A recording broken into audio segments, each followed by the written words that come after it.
Hey guys, welcome to the Field of 68 YouTube channel. If you like what you see here, hit that subscribe button and you'll get more college basketball content just like this.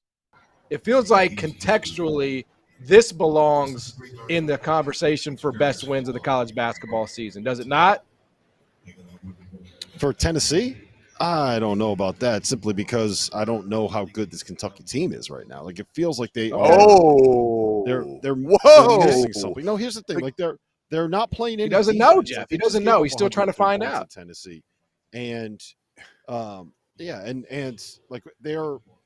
This is the play that kind of epitomized everything to me. Like my biggest thing with this Kentucky team tonight was that every single loose ball Tennessee got, every single second chance opportunity Tennessee came up with, every single time that there was like an effort play that needed to be made to win a ball, to gain possession, to make something happen where you would get the rock back. Tennessee made every single one of those plays. And the one that stood out more than anything was it was right around the 4-minute mark of the first half. And Kentucky had at one point gotten down by 14 points early on in this game. It fought all the way back, and they had a couple opportunities to tie the game, to cut it to 1 with open threes that didn't go in. And it was the score was 42-38.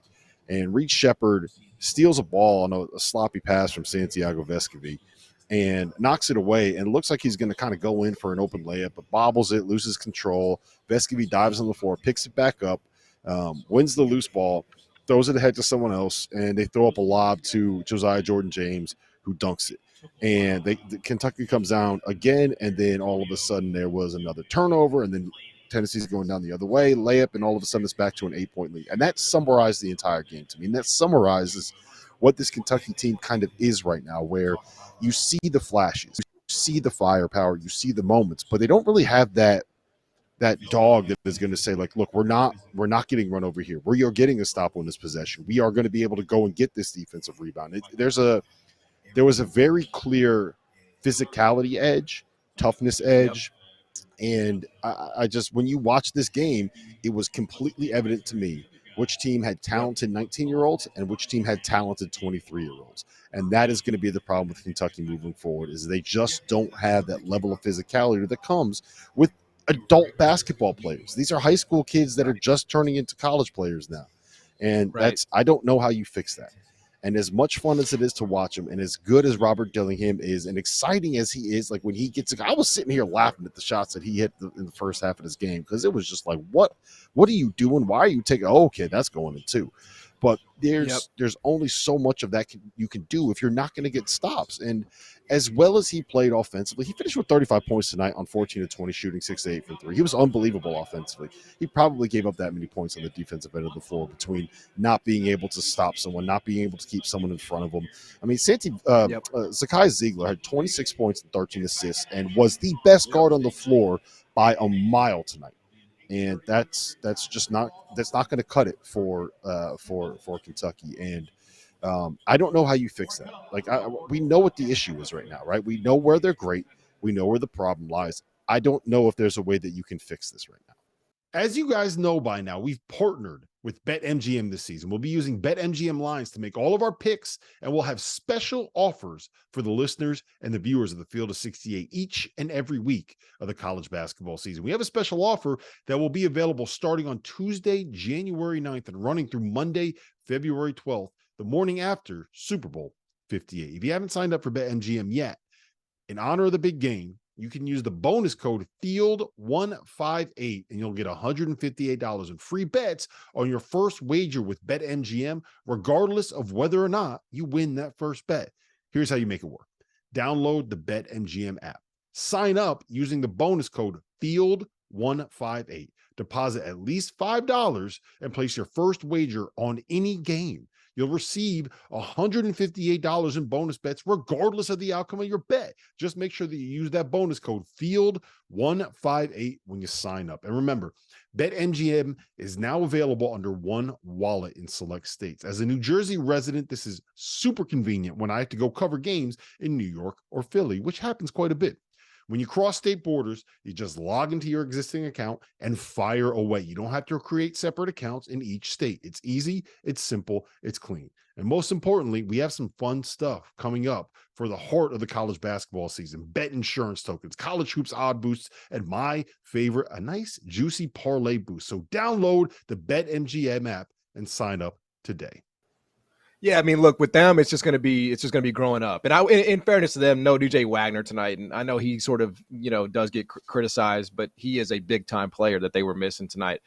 When we're talking about Tennessee, Rob, I feel like Tennessee is the perfect model for what good to great teams should try to be in college basketball in the age of the transfer portal, because all the guys you mentioned, for the most part, right, are guys that have been in that program for 2-3 years. Zakai Ziegler's been there, for 2-3 years. Josiah Jordan-James been there for, basically his whole career. They went in the portal and they dipped in and they took, Jordan Gainey, they took Dalton Connect, but for the most part, Rick Barnes has continuity on his side. And I feel like this is one of those games where, to your point, yes, it's age. That's a big part of it, but it's also this team has been together in a way that Kentucky's just has not. Yeah, 100%. And this was the game that kind of made me think, okay, you know what? Maybe I'm not talking about Tennessee enough. Maybe we're not paying enough attention to them as like a national title contender. When you watch, Dalton Connect's been the best player in college basketball for the last 3.5 weeks, right? He's averaging something like 28, I think it was 28.4 points in SEC play coming into tonight. And Kentucky controlled him pretty well. He wasn't very good. He just looked like a regular old all SEC guy tonight instead of a dude that is one of the best scorers in the country. And Tennessee still cruised. You got 26 from Josiah Jordan-James, which, by the way, if he's knocking down 4-9 threes, I don't think anybody's going to beat them in college basketball this year.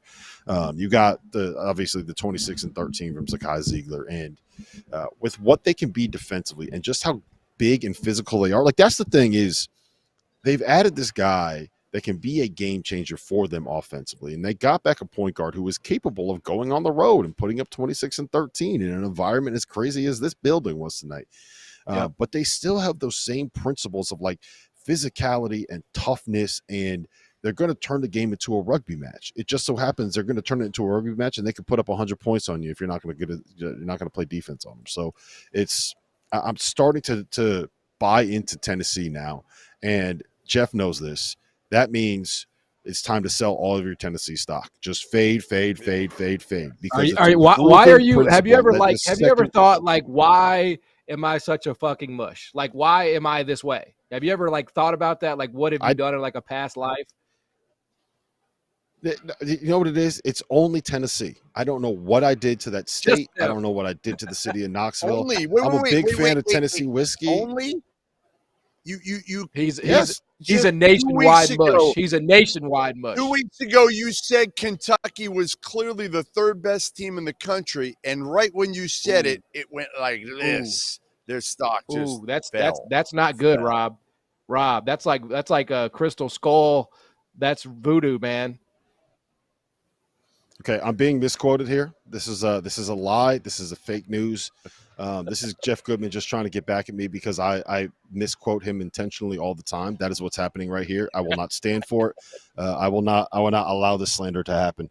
Hey, Rob. Just thank you for watching the Field of 68. If you've enjoyed what you've seen here, hit that like button, share this link with your friends, or check out the description for some other places that you can consume Field 68 content.